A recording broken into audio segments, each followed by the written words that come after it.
Well, it has been a roller coaster of a night. Even when President Erdogan was giving his victory speech last night, the opposition was still challenging the figures. Later on, they actually conceded defeat. But the opposition had put up a fierce fight against all expectations, against even their own expectations.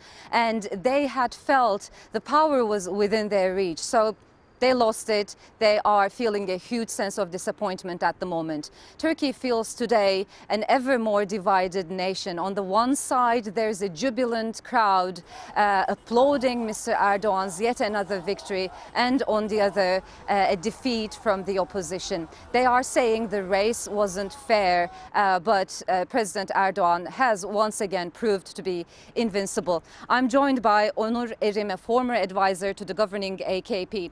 Onur, can we first start with what makes President Erdogan such an invincible figure? His victory, what do you make of that? I think to this date, his biggest factor in politics was his sense of sincerity.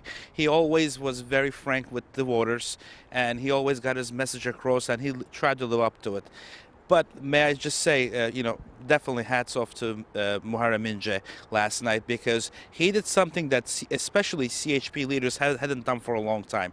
He came out rather early in the night and conceded Erdogan's victory, while the CHP TVs and CHP media were still pounding that there was a sense of there was something going on with the votes and that they had actually won. So it was definitely a mind twister from a CHP leader to expect. So I definitely take my hats off to him.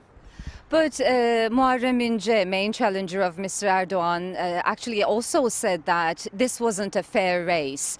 Would you agree with that? In the sense that he got less coverage than Erdogan and most of the other opposition leaders as well.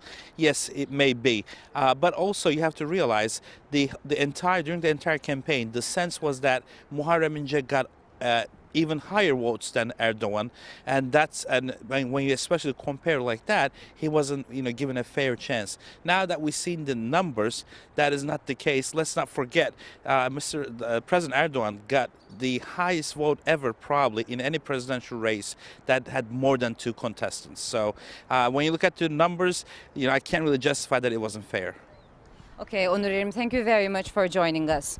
There was a lot at stake at these presidential and parliamentary elections. President Erdogan said that this result has to be respected, and that is actually what the opposition late in the night decided to do, respect the result. But we have still yet to hear from the main challenger, Muharrem İnce. He hasn't yet faced the nation conceding defeat. His concession came only on a WhatsApp message saying the man has won, i.e. President Recep Tayyip Erdogan has won yet again.